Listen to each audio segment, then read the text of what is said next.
Qol güləşi kənardan sadə idman kimi görünür, amma bu idmanla peşəkar yanaşdıqda anlayırsan ki, məsələ kimin güclü olduğunda deyil. Burada taktika, dözümlülük və bir saniyəlik düzgün qərar qələbəni müəyyənləşdirir. Qol güləşi yalnız qol gücünə əsaslanan idman növü kimi görünsə də, əslində burada bütün bədənin koordinasiyalı işi ön plana çıxır. Çiyin, bel və bilək əzələlərinin düzgün işləməsi, bədənin balansının qorunması və masada düzgün mövqe tutmaq idmançının nəticəsinə birbaşa təsir göstərir.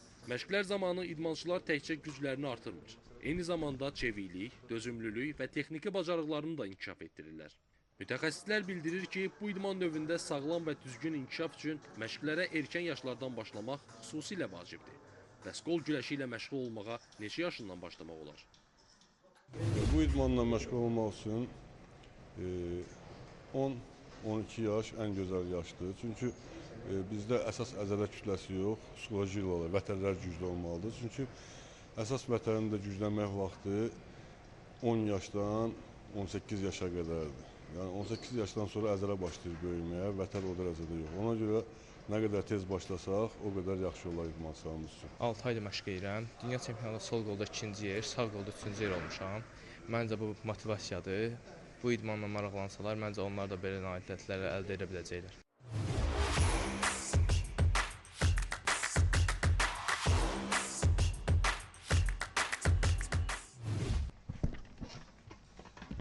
Qalib gəlmək üçün güclü qol vacibdir, yoxsa bu idman növündə uğurun arxasında başqa vacib amillər dayanır?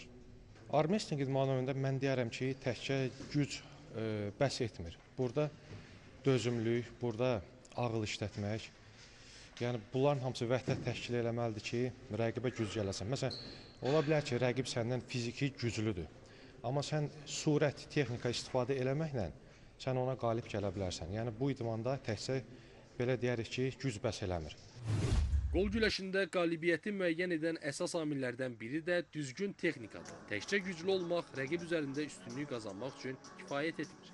Düzgün tutma, bədənin masaya nisbətdə mövqeyi, hücum və müdafiə anlarında doğru qərar vermək idmançının şanslarını artırır.